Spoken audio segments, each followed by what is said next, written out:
The 1995 IMSA EXON World Sports Car Championship opened on the high banks of Daytona, marking Ferrari's return to the classic Rolex-sponsored 24-hour race for the first time in more than 20 years. Ferrari captured the top 4 starting positions with a pair of Pirelli-shod Scandia Ferraris on row 1. That pair dominated the first 8 hours, giving up the lead only twice during pit stops. Once to the Euro Motorsports Ferrari, and again to the Momo Ferrari shared by Wayne Taylor, Giampiero Moretti, Didier Taze, and Eliseo Salazar. The all-new Dyson Racing Ford R&S Mark III was the first world sports car to call it quits when the engine blew just before the 3rd hour. At just after 10:30 Saturday night, Michele Alboreto brought the leading Ferrari into the pits for routine service. But this time, the number 33 machine refused to start with Stefan Johansson behind the wheel. That put the number 30 Ferrari out front, followed by the Scandia Ferraris in 2nd and 3rd. Shortly after 1 a.m., the number 30 machine encountered similar problems, refiring during routine service. During the darkest hours, the Ferraris fell victim to continued loss of compression, and by dawn, their lead had dissipated. That put the number 10 Le Mans category Porsche out front, with the 1994 winning Brix Racing Oldsmobile still in the hunt. Several unscheduled stops to tend to a sticking throttle and loose bodywork with 7 hours remaining spoiled the Brix team's chance of the overall win. The Kremer brothers' well-prepared Porsche Spyder K8, shared by Marco Werner, Giovanni Lavaggi, and former Le Mans 24-hour winners Jürgen Lassig and Christophe Boucher, earned Porsche its 19th overall Daytona victory. The driving trio of Jeremy Dale, Frederick Ekblom, and Jay Cochran earned the EXON World Sports Car victory, giving the Brix Racing team the early points lead. Former Formula One driver Michele Alboreto earned Ferrari its 2nd consecutive pole at round 2 along the formidable terrain at the 43rd running of the EXON MasterCard 12 Hours of Sebring. Oldsmobile's Jeremy Dale jumped to the early lead at the green, but was passed by the number 3 Ferrari of Fermin Velez on the first lap of the 12-hour race. Shortly after passing Dale for 2nd, James Weaver brought the Dyson Ford into the pits to inspect an oil pressure problem, followed by gearbox trouble that forced team owner Rob Dyson to park it off course. Velez's first close call occurred during hour 1, when the number 77 GTS car of Van Vliet overcorrected, going off course right next to the number 3 Ferrari. Velez gave up the early lead to Fabrizio Barbazza's yellow Ferrari during the first round of pit stops, but suddenly Barbazza slowed on course while running 3rd behind Jeremy Dale, putting Velez back in the lead. At just after noon, Velez handed the leading Ferrari over to team owner Andy Evans, and as Evans and Jay Cochran ran nose to tail, dark clouds rolled in over Sebring. When the skies opened up, Evans stopped for Pirelli rain tires, handing the lead over to Cochran as visibility over the 3.7-mile circuit deteriorated. Evans spun the 2nd-place Ferrari off into the grass and came back across the track right in front of the 3rd-place Chevy driven by Derek Bell. Then Cochran's advantage ended abruptly as he impacted the outside pit wall, crossed the track, and slid along the inside before coming to rest, bringing out a full-course caution. After the next rash of pit stops, the lead changed hands several times, with the Momo Danka-sponsored Ferrari of Didier Taze out front. But when Taze lost everything but 4th gear, the car was towed behind the pit wall for repairs. That placed the pole-winning Sequent Perry Ellis Ferrari of Michele Alboreto in the lead, a lead that would last until just before sundown, when a lengthy pit stop to replace a broken CV joint put Derek Bell and the 1994 Sebring-winning Chevrolet up front. At 6:20 p.m., Mother Nature brought out a red flag, a delay that would last for just over an hour. As darkness fell, Spain's Fermin Velez took over the lead, and with just minutes remaining, dashed into the pits for a splash and go, on his way to his 2nd EXON World Sports Car victory. Joined by team owner Evans and the able driving services of Belgian Eric van der Poel, the Scandia team lifted the Spaniard high into the air in a victory lane celebration that marked Ferrari's 10th Sebring victory, the manufacturer's first win at the historic airport circuit since 1972. Jeremy Dale emerged as the Drivers' Championship points leader after 36 hours of endurance racing in Florida.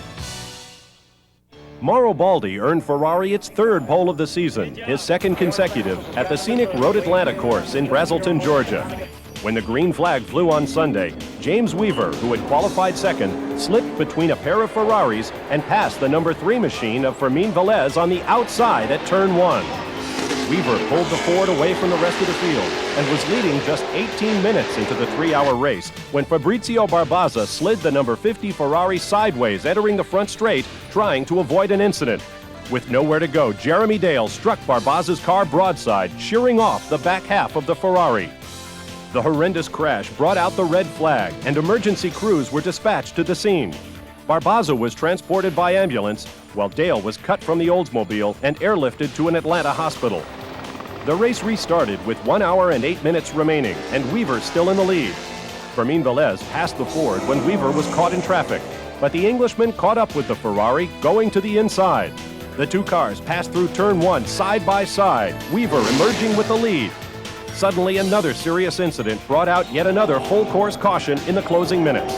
Weaver earned Ford its first EXON World Sports Car victory as he drove beneath the yellow and checkered flags. Mauro Baldi and Fermin Velez held on for second, followed by Wayne Taylor and Gianpiero Moretti in third. Round 4 took the EXON World Sports Car Championship north of the border to maritime country, Halifax, Nova Scotia, Canada. The unusual results from Road Atlanta moved Jim Pace into the championship lead with a 12-point advantage. The Moosehead Grand Prix produced yet another pole position for Ferrari, but this time the top starting spot came courtesy of Wayne Taylor and the Momo Danca Ferrari team. Mauro Baldi's qualifying run rounded out a pure Ferrari front row. Jim Pace, the series points leader, and Lee Miller jumped into the Scandia team's Chevy Spice literally minutes before the race when their own Buick Kudzu lost a motor in the morning warm-up. Gianpiero Moretti started the number 30 Ferrari alongside Baldi, who jumped to the lead, followed by Frederick Ekblom, filling in for the injured Jeremy Dale. Mauro Baldi held on to the lead after the first round of pit stops, followed by Butch Leitzinger and James Weaver, second and third in the Dyson Fords. Leitzinger closed the gap, but his attempts to get around Baldi's Ferrari were thwarted.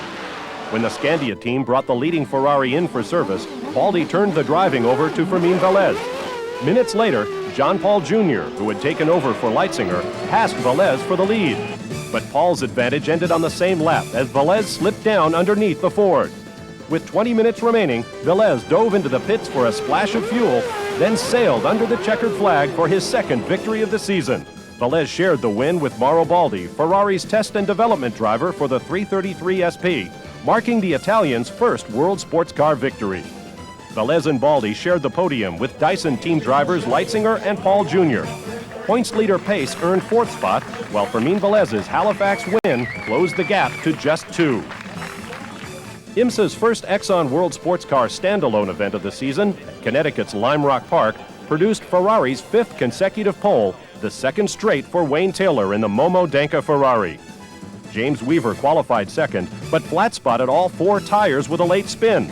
The team chose to start the Ford on shaved rubber rather than change tires and start at the rear. At the start of the race, Mauro Baldi nosed the number 33 Ferrari beneath Taylor on the inside, while Weaver passed Taylor and Baldi on the outside on the first lap. As Weaver increased his lead to almost 7 seconds over Baldi, Butch Leitzinger passed the Ferrari for second. Then Fermin Velez, who'd moved up to 6th from 13th, spun off course. As Velez continued, Mauro Baldi's Ferrari suddenly slowed at the pit-in. Baldi brought the car in with left front body damage and a broken left front tie rod. As Baldi sat on pit lane, the Momo Ferrari pounced, passing the Ford of Butch Leitzinger for second.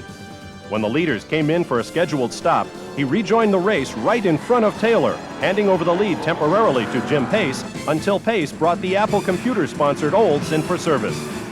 That set up a furious battle between Weaver and Taylor.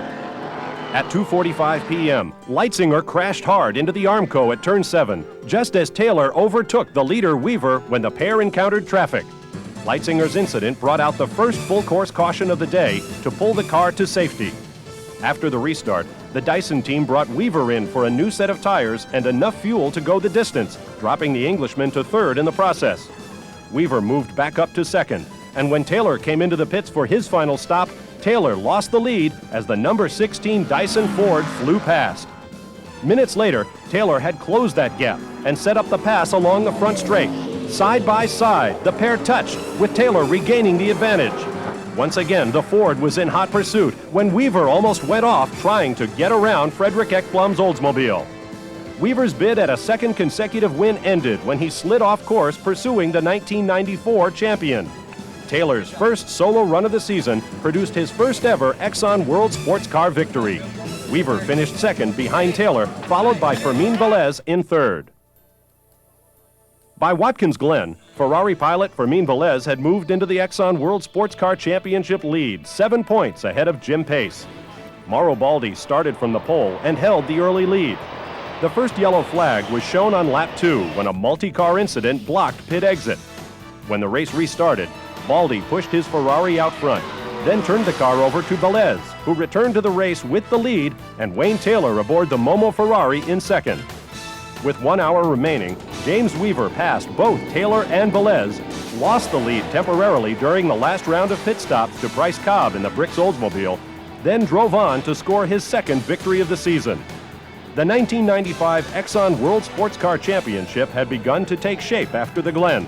Just 16 points separated the top 4 drivers vying for the Exxon World Sports Car title.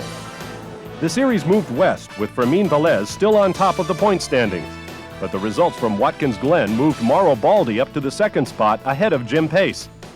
Despite dismal results at both Daytona and Sebring, James Weaver had climbed to fourth in the standings by mid-season. Ferrari's total domination in qualifying continued when Mauro Baldi set quick time at Sears Point Raceway in Sonoma, California. James Weaver jumped into the early lead at the race start, followed by teammate Butch Leitzinger, while Baldi dropped to fourth on the first lap of the 1 hour 45-minute event. Wayne Taylor's Ferrari dropped from contention in the early going when Taylor entered the pits smoking, a problem that forced the team to retire the Ferrari. With the championship a tight 5-way battle, the DNF would be costly for the defending driving champion's shot at a second title. In the closing minutes, Fermin Velez was called to the pits to serve a 5-second stop-and-go penalty for jumping the green flag on an earlier restart. Moments later, the yellow flag came out. A full-course caution to attend to a GTS-1 car stopped at turn 11. When the race restarted, Velez and Leitzinger connected, moving the Spaniard up to second as James Weaver took his third victory of the season. The win moved Weaver up to second in the title chase, just 11 points behind leader Fermin Velez. The Ford versus Ferrari battle heated up further as the series moved once again north of the border into Canada. The Chrysler Mosport 500 featured the first non-Ferrari pole of the season when James Weaver captured fastest overall time on the last lap of qualifying. Andy Wallace started the number 16 Dyson Ford, but was challenged by Fermin Velez deep on the inside entering turn 1. Velez passed Wallace, taking over the early lead. Velez held that lead with the Dyson Fords in hot pursuit, a 3-car train that ducked and dove through traffic when suddenly Scott Watkins lost control of his Oldsmobile. Watkins bounced over the curbing, careened back across the track right over the top of John Paul Jr.'s third-place Dyson racing machine.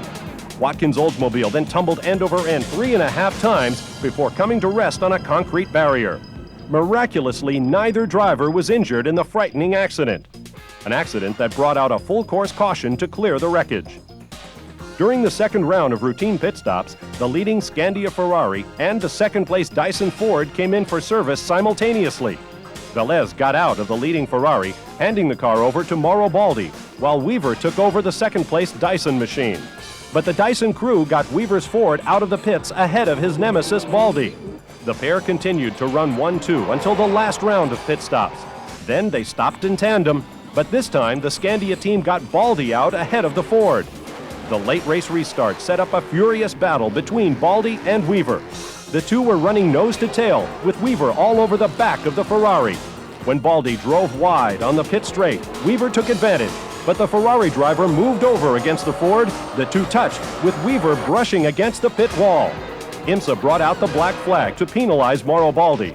The unhappy Italian honored the signal, bringing the number 3 Ferrari in for a stop-and-go penalty. Weaver and first-time World Sports Car winner Andy Wallace breezed to the team's 4th victory of the season. Baldi and Fermin Velez held on for second, while the driving team of Wayne Taylor and Gianpiero Moretti finished third. By Texas, the Ford-Ferrari battle was in full tilt when Ferrari brought Michele Alboreto back for reinforcement. The former Formula One winner earned Ferrari yet another pole, followed by Andy Wallace, yet another Ferrari-Ford front row. Alboreto and Mauro Baldi started the Scandia Ferraris, while Wallace and Butch Leitzinger took first stints in the Dyson Fords. On the second lap of the 3-hour race, Wallace attempted to pass the leading Ferrari driven by Alboreto, and the two came together. Alboreto went off as Wallace took the lead, pulling away from the field. When Wallace came in for maintenance under a yellow flag, the Dyson crew lost precious time fitting a new nose, and as the team struggled with the bodywork, the entire field passed by. Wallace was then held at pit exit, putting the number 20 Ford one lap down. A pair of Fords battled 3 Ferraris, exchanging the lead 5 times, and on one conspicuous occasion with the lead not at stake.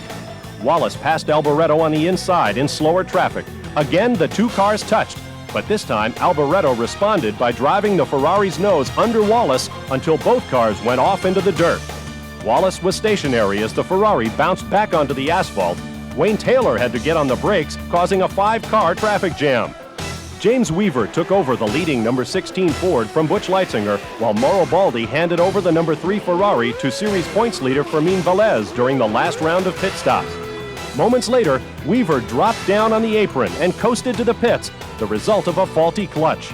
The Dyson team removed the bodywork to inspect the problem as Weaver was forced to sit and wait on pit lane. Then suddenly, Fermin Velez brought the Ferrari in for unscheduled service, and he too was trapped on pit lane with gearbox troubles. After lengthy repairs, the points leaders limped back out on the racecourse and continued slowly, trying to collect valuable championship points. Meanwhile, Kevin Durran, the Momo Ferrari team manager, called an almost perfect race, and in the closing stages, Wayne Taylor, who had gone the distance solo, found himself one lap up on the second-placed Ferrari of Michele Alboreto. Taylor went on to score an emotional second victory of the season, putting himself right back into the championship hunt. The results from Texas set up a 5-way battle, with just 21 points separating 5 drivers from as many different countries: South African Wayne Taylor, American Jim Pace, Italian Mauro Baldi, Englishman James Weaver, and series points leader Fermin Velez of Spain.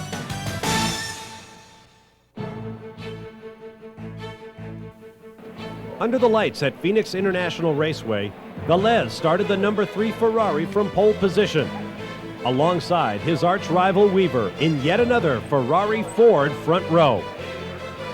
On the opening lap of the race, Weaver took first position from Velez. But just 3 minutes later, Velez repassed Weaver to claim the point. Velez then stayed out for 53 minutes, longer than any of the other title contenders. He dominated the remainder of the race, putting the entire field down a lap. Weaver was able to get his Ford back up onto the lead lap during the last half hour, but by then Velez had built a lead that allowed him to pit during the final 15 minutes for fuel only, much to the delight of his team owner, Andy Evans, and the entire Scandia Ferrari crew. Meanwhile, defending driving champion Wayne Taylor suffered a seatbelt problem during a driver change en route to a 5th-place finish, while Mauro Baldi finished 3rd in a race he needed to win to have any shot at the title, and Jim Pace, who once led the points, finished 7th. The Phoenix result made it a 2-man battle, Velez and Weaver for the '95 championship. In the season finale on the streets of New Orleans, Weaver put his Dyson Ford on pole and led until he made his first pit stop. Ross Bentley then took over until he pitted, handing the lead to Weaver's teammate Butch Leitzinger. Emerging from the pits, Weaver was forced to carve his way through the field. He lay 3rd when Wayne Taylor spun, putting Weaver into 2nd. Weaver then passed teammate Leitzinger for the lead and the victory, while Fermin Velez in 4th claimed the 1995 EXON World Sports Car Championship. Irv Hare earned the inaugural Exxon Supreme GTS-1 pole for Oldsmobile at the series opening twice-around-the-clock Rolex 24 at Daytona International Speedway. The Roush Racing Team returned to the classic event after a 1-year hiatus, a team with a record of 9 wins in as many attempts at the classic enduro. Add the overall defending winners of 1994, the Clayton Cunningham Racing Team of Steve Millen, Johnny O'Connell, and John Morton, and the stage was set. Three teams that combine talent, strategy, and most important, experience set out to win IMSA's biggest prize of the season. But Nissan's chance to defend their Daytona victory went south in the second hour. Not for the all-new Nissan V8, but for a rash of minor problems. The first bit of adversity struck with O'Connell in the lead. A power steering fluid leak caused a minor fire, forcing him to stop on course. O'Connell removed the bonnet, then gestured frantically for help. The fire was extinguished, but the Nissan had lost the lead. By dusk, Tom Kendall, Mark Martin, Mike Brockman, and Paul Newman's number 70 Roush Racing Ford Mustang had taken the lead, an advantage that would last all through the night.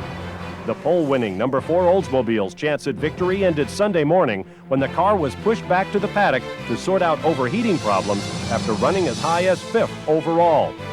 Late in the 18th hour, Bryce Cobb brought the number 5 Oldsmobile in with a broken differential seal, losing 4th place in the overall standings. The Nobody's Fool-sponsored number 70 Mustang, numbered for Newman's age, had a close call when the car went off course with less than 4 hours to go. Kendall brought the Mustang in for service, handing it over to Mike Brockman. In the closing minutes, Mark Martin brought the Ford in for the final pit stop, and Paul Newman climbed aboard the leading GTS-1 machine. Newman drove to victory, making history on 2 counts, as the oldest driver to start and the oldest driver to win the Daytona 24-hour race. The Victory Lane celebration marked Roush Racing's impressive 10th Daytona Endurance victory, posting 3rd overall. Irv Hare earned his 2nd consecutive pole of the season at the EXON MasterCard 12 Hours of Sebring, the first for the all-new Aurora V8-powered Oldsmobile. But the Nissan team took over the lead on the opening lap of the rigorous 12-hour event with defending series champion Steve Millen at the helm. Nearing the end of the second hour, the skies opened, bringing out the yellow flag for torrential conditions. During the third hour, Hans Stuck, the undisputed rain maestro, began his assault on the field, passing every class of car. Stuck put on a riveting display of unique foul-weather driving skill, picking off car after car in the wet. The Austrian used his high-tech defroster in very low visibility to run down the GTS-1 leader Johnny O'Connell. But Stuck's lead aboard the latest evolution of the Porsche 911 Turbo lasted only as long as Mother Nature would cooperate. As the rain tapered off, O'Connell took back the lead. But once again, Mother Nature reared her head just before the 8th hour, and this time with a force of rain that brought out the red flag. After the restart, the Nissan team maintained control of the lead as darkness fell over Sebring. Steve Millen took the checkered flag, proving the reliability of the Nissan V8, sharing the victory with Johnny O'Connell and John Morton. Nissan's first win of the season gave the Cunningham Racing Team their 3rd consecutive Sebring title. Johnny O'Connell and Steve Millen entered Road Atlanta as co-leaders in the Exxon Supreme GTS-1 Drivers' Championship, followed closely by Oldsmobile's lead drivers Darren Brassfield and Irv Hare. The Bricks team earned their 3rd consecutive pole position, with top honors going to Brassfield. Millen passed Brassfield for the lead in the opening minutes, with Brassfield and Hare in pursuit. But Millen's advantage was short-lived, as pole sitter Brassfield repassed the Nissan for the lead. Millen ran 3rd behind the Oldsmobiles when a huge multi-car accident on the front straight brought out the red flag. The race was restarted 90 minutes later, and Millen dropped from 3rd when the Cunningham team serviced the Nissan under green. Millen was running just ahead of Brassfield when he and Freddie Lienhard in a Ferrari 333 SP made contact. Their heavy impact forced Millen's Nissan off the track and hard into the guardrail. The car came to rest on the embankment as IMSA dispatched safety crews to the crash site. Millen sustained injuries in the high-speed accident that would sideline the defending driving champion for the rest of the season. The race ended under yellow, with Irv Hare in the lead, followed by Brassfield, while Charles and Rob Morgan drove the number 47 Axiom Oldsmobile to their first podium finish of the year. Hare left Atlanta with the Exxon GTS-1 driver's points lead, just 1 marker ahead of teammate Darren Brassfield. The series moved north and east to Nova Scotia, Canada for round 4 of the Exxon Supreme GTS-1 Championship. Team Nissan worked overtime between races, preparing a backup 300ZX for Johnny O'Connell. Irv Hare collected the 4th straight pole for Oldsmobile along the tight temporary circuit, followed by O'Connell in 2nd.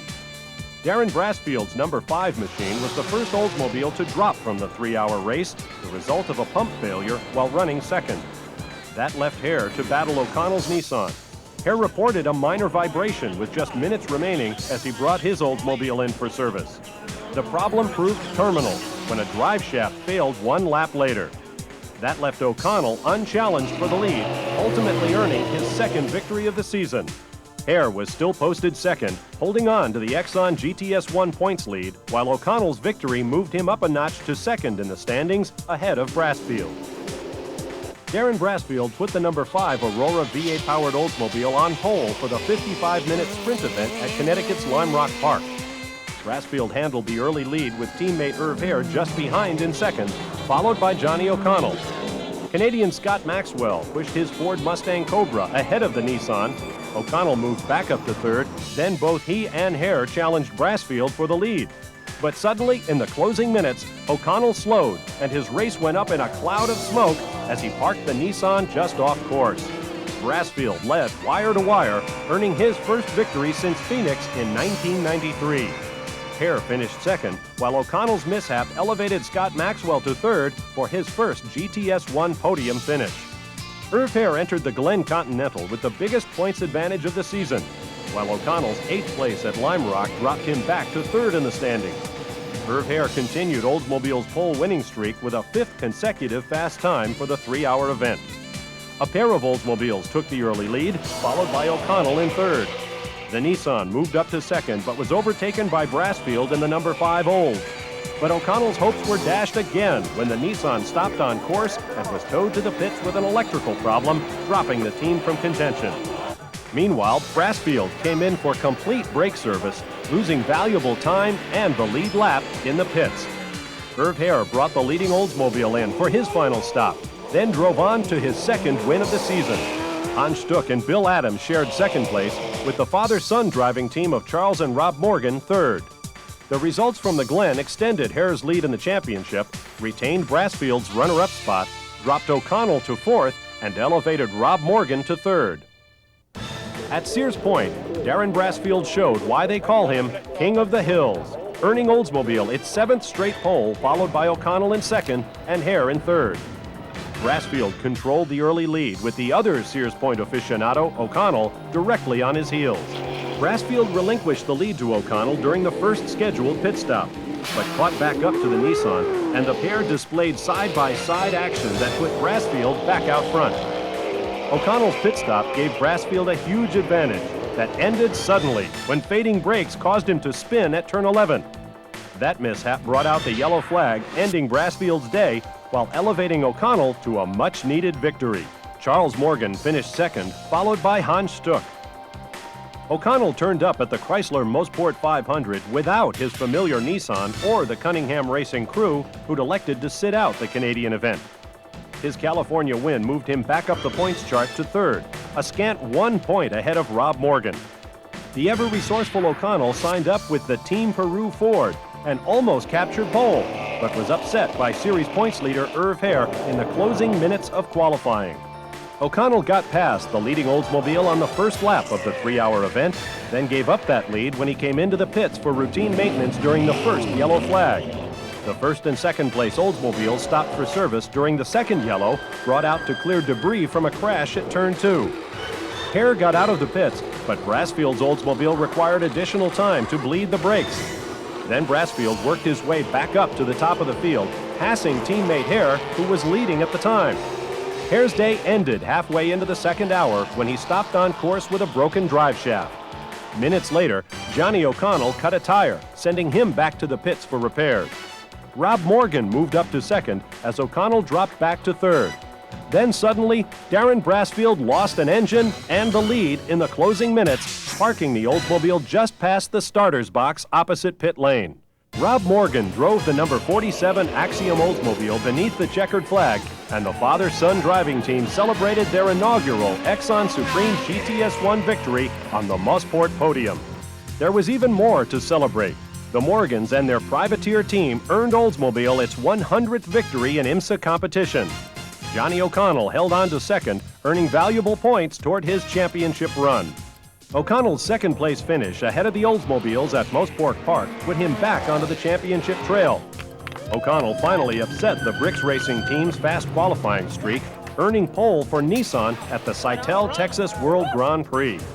But the Nissan driver was caught in traffic at the green flag as Darren Brassfield took over the lead going into the first turn. Eduardo Dibos lost time in the pits when the right front tire ripped off its rim, taking chunks of bodywork with it and leaving Dibos inconveniently located at pit out. O'Connell was sitting third when the Nissan and second-place number 4 Oldsmobile of Irv Hare came into the pits at the same time under yellow. The Cunningham Racing crew got O'Connell out ahead of Hare, moving the Nissan up to second with Brassfield still in the lead. O'Connell took over that lead when Hare came in for service, but any chance at victory ended when the Nissan caught fire at turn 10. The Bricks team's pit strategy gave Irv Hare his 35th IMSA career victory, clinching the manufacturer's championship for Oldsmobile.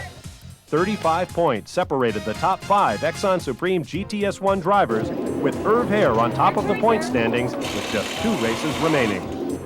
Those 5 title contenders became 2 under the lights at Phoenix, Arizona, where mechanical gremlins felled O'Connell in the Nissan. Meanwhile, Hare and Brassfield finished first and second, leaving it to the Oldsmobile teammates to decide the 95 driver's title. In the season finale on the streets of New Orleans, Louisiana, O'Connell led the surprising Chevrolet Camaro of Stu Hainer. Meanwhile, up front, Hare battled with Brassfield until the young Californian suffered troubles. In the end, it was Irv Hare, the most successful production-based driver in IMSA history, taking victory over Johnny O'Connell and Charles Morgan. That victory gave Irv Hare the margin to claim the 1995 IMSA Exxon Supreme GTS1 Championship.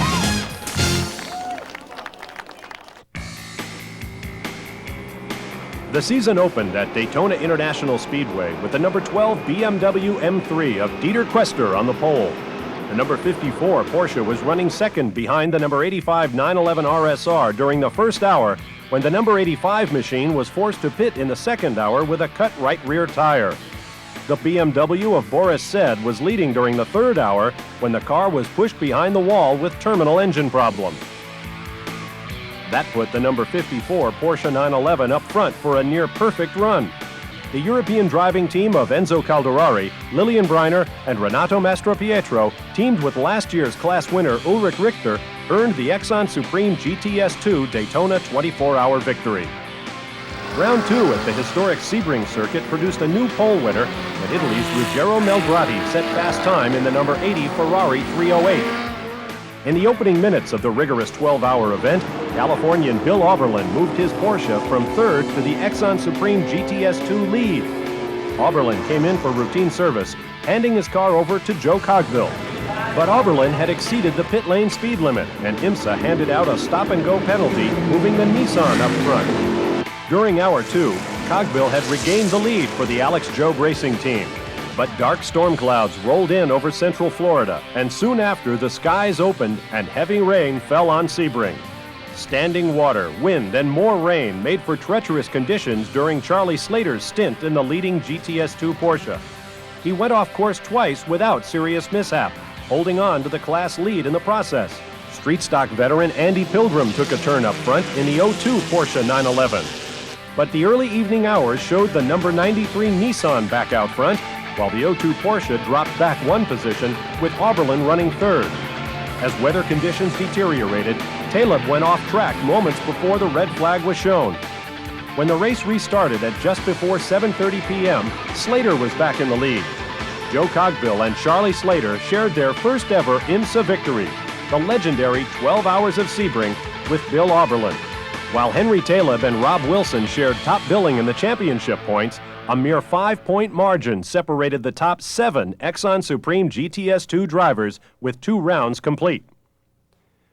Team Peru's Eduardo Dibos was welcomed back for round 3 at Road Atlanta after health concerns necessitated a temporary leave of absence. Dibos, runner-up in the 1994 class title, put his familiar Yokohama Mazda RX-7 on the pole. But a pair of Porsche 911s passed Dibos in the early stages of the 3-hour race, dropping him to third. Bill Auberlen and Dennis Ozzie pulled away from the field, stretching their lead over the Peruvian. Ossie got around Oberlin for the lead, but it was short-lived as Oberlin drove past the number 55 Porsche. Then a huge crash on the front straight brought out the red flag as emergency crews were dispatched to the scene. 90 minutes later, the race was restarted, and moments after that, Debos passed for the lead. The winner of the 1994 Exxon Supreme GTU Most Improved Driver title won his first 1995 outing at Road Atlanta. The series moved north of the border to the temporary facility at Halifax, Nova Scotia. Although Bill Oberlin turned in the fastest times in practice, pole went to another Porsche, the number 55 machine of Dennis Ossie, on the last lap of qualifying. But Oberlin took command of the GTS2 field at the race onset and held that lead through the first round of pit stops. Jorge Trejos handed the second-place number 55 Porsche over to Dennis Ossie, while Oberlin turned the leading Porsche over to Charlie Slater. With less than 1 hour remaining in the 3-hour event, Ossie overtook the number 26 Porsche and drove on to his first win of the season with co-driver Trejos, followed by Oberlin and Slater in second. By Lime Rock Park, Dennis Ossie and Jorge Trejos were tied for the Exxon Supreme GTS2 points lead with 97, followed by Charlie Slater and Bill Oberlin. Oberlin earned the pole amid the beautiful Berkshire Mountains, back in his familiar blue and orange number 19 Mazda RX-7. Yellow flags flew just 3 minutes into the race when John Paul Jr.'s number 07 BMW M3 went off into the trees at turn 2. Henry Taleb, who had picked up the lead before the caution period, was being pursued by Oberlin when the race resumed. Oberlin finally pulled off the pass, then increased his lead over the Nissan to more than 2 seconds.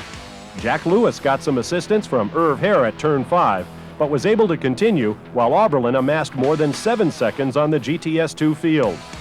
Debos moved up to second, passing Henry Taleb's Nissan, then slid off the track sidelong into the tire barrier.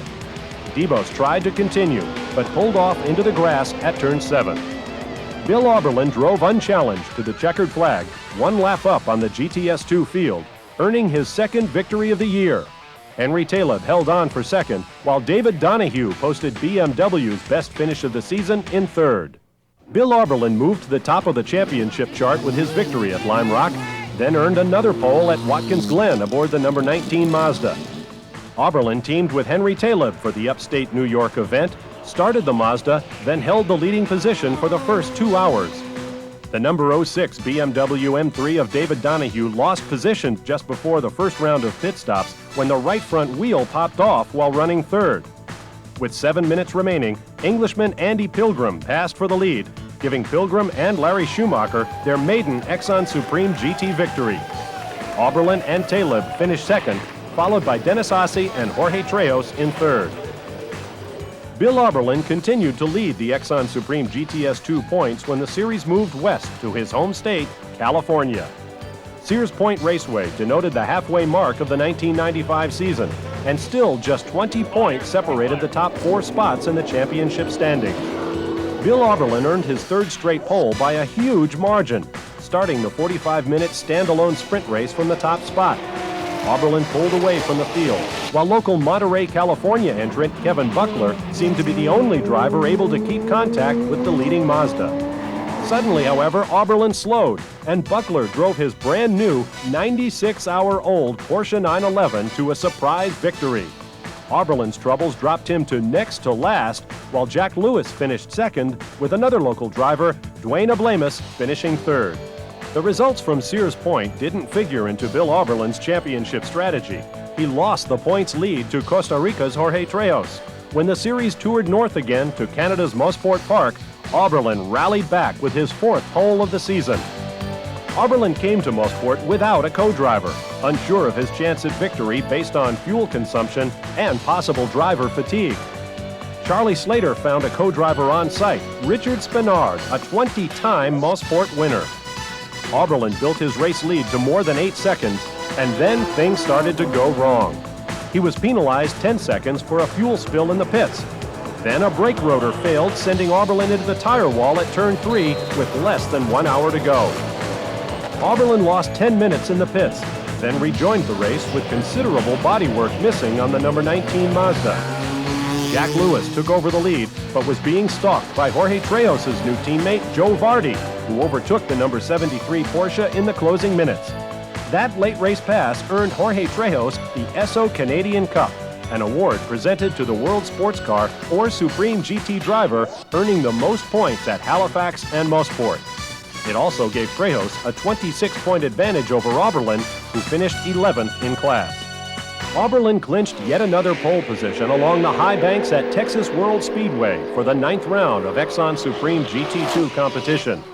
The real battle developed during the final 30 minutes when Oberlin used the number 2 Oldsmobile World Sports Car to get around class leader Joe Vardy. Vardy then repassed Oberlin on the same lap, taking him on the outside along the 22-degree banking. But Vardy's lead only lasted for 3 turns. The fabulous battle went on, with at least one lead change per lap. While Vardy's Porsche was stronger on the high-speed banking, Oberlin's Mazda outperformed the Porsche on the infield road course. The young Californian outgunned the savvy 20-year veteran for the win, finally breaking a string of bad luck that had haunted him since Sears Point. The Texas shootout set the stage for a 3-way battle between Charlie Slater, Bill Oberlin, and series points leader Jorge Trejos, with 2 rounds remaining. On the combined oval and road course at Phoenix, Arizona, Slater was a spectator, while Oberlin and Trejos made it 4 wide into turn 1 with the BMWs of David Donahue and John Paul Jr. Later at the same corner, Slater went inside but found himself spinning off the racetrack, taking Jack Lewis with him, and with it, any shot at a title for Slater. Trejos passed John Paul Jr. briefly for 3rd, but then slipped back to 4th. Meanwhile, Oberlin was out front and running away, his 2nd victory in a row, making it a 2-man shootout for the title on the streets of New Orleans, Louisiana. For Oberlin, it was the chance to come from nowhere to a championship. But in the Big Easy, Oberlin crashed in practice, destroying his Mazda.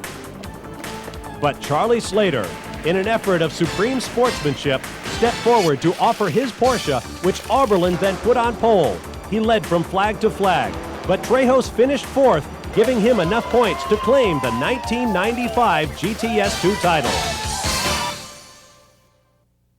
I've always wanted to do Pikes Peak.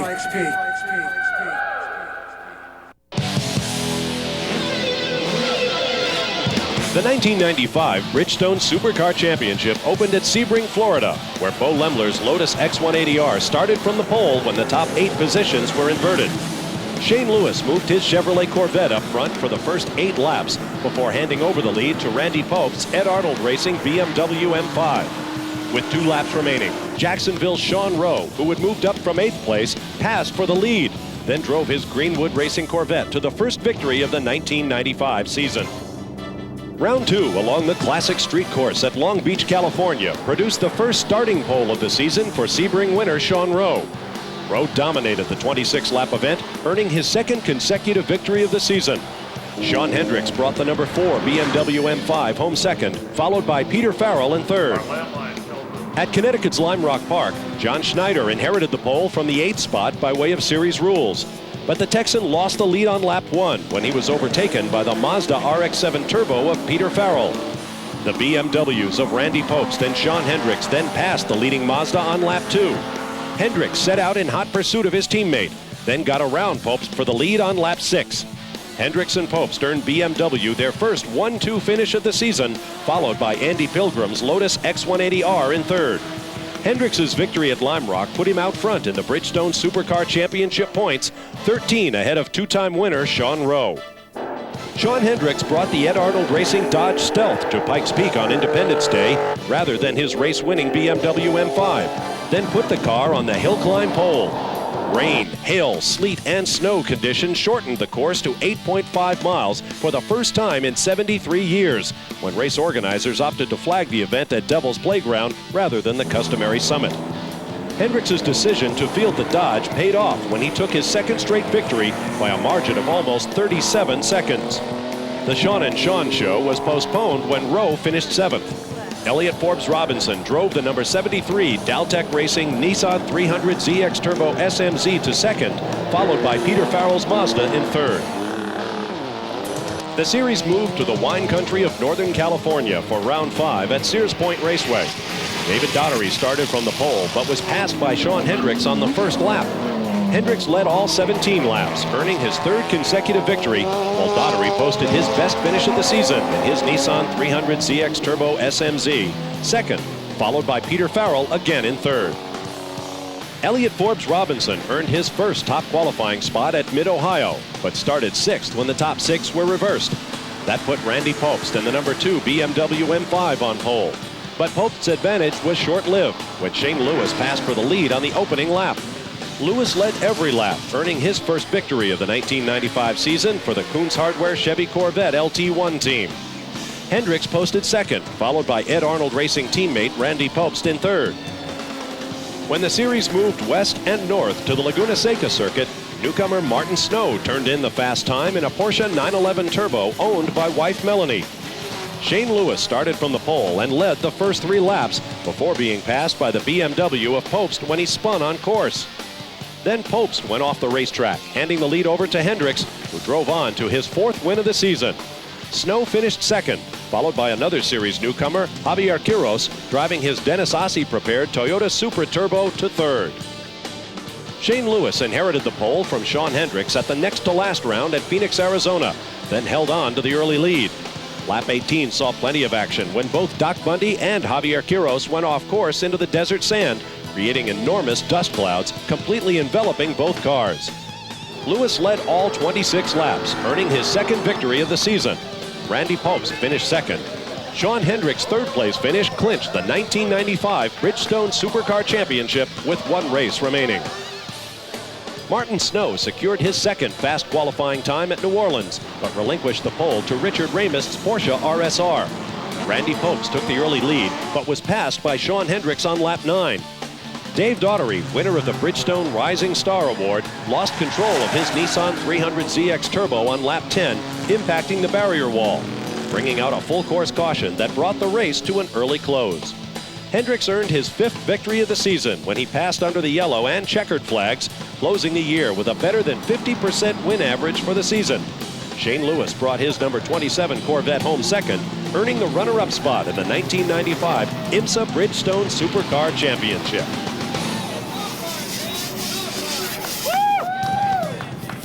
Toyo Tire joined IMSA's 1995 Endurance Championship, bringing their Proxys RA1 tires to the series. Lap speeds improved more than 2 seconds per lap, while average fields increased 24% over the previous year. In the Grand Sports Division, 9-year veteran Andy Pilgrim came out on top of the championship, driving the number 18 wheel-to-wheel Pontiac Firebird Formula. Teamed with Joe Vardy, the pair earned victories at Road Atlanta, Sears Point, Phoenix, New Orleans, and the Sebring Finale 1. Pilgrim teamed with Pontiac teammates Doug Goad and Cat Teasdale to win the Sebring Finale 2 after the number 18 machine retired, clinching the Grand Sports title at the season ender. Pilgrim's impressive 6 wins, 1 runner-up, and 2 third-place finishes contributed notably to Pontiac's Manufacturer Championship. Pilgrim's teammate Joe Vardy finished 2nd in the championship.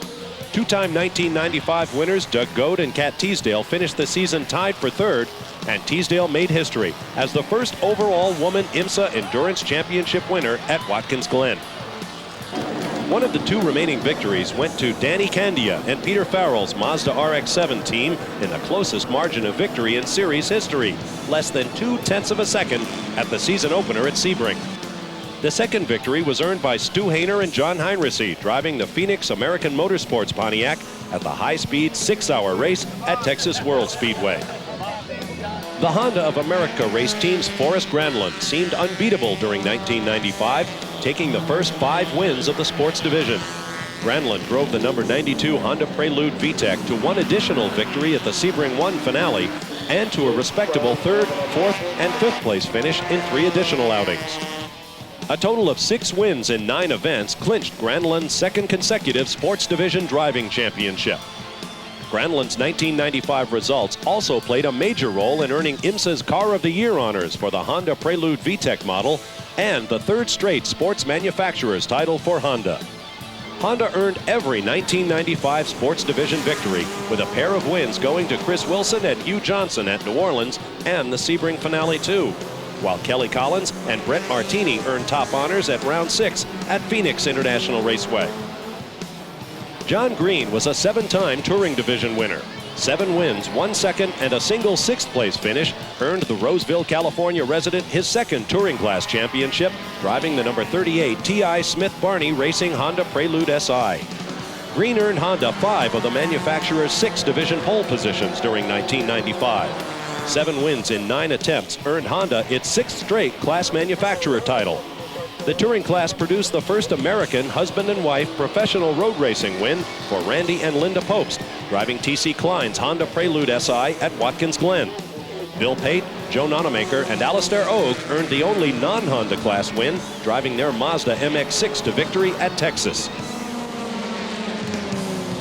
IMSA reintroduced the compact class in 1995, creating a racing forum for cars like Mazda Miatas and Dodge Neons. Chris Gavnes drove his number 66 Honda of America race team Accord EX to 6 victories on his way to the compact class driving title. Like Granlund's effort, Scavnes Accord EX is prepared by employees of Honda's Marysville, Ohio plant, and like Granlund's team, contributed notably to the manufacturer's championship for compact cars. The Oldsmobile Achieva S model took 3 class wins in 1995. Ed Magner and Buddy Norton shared victories at Watkins Glen and the Sebring Finale 2, while Chuck Hemmingson and Ron Emick took the top spot for Oldsmobile at Sears Point.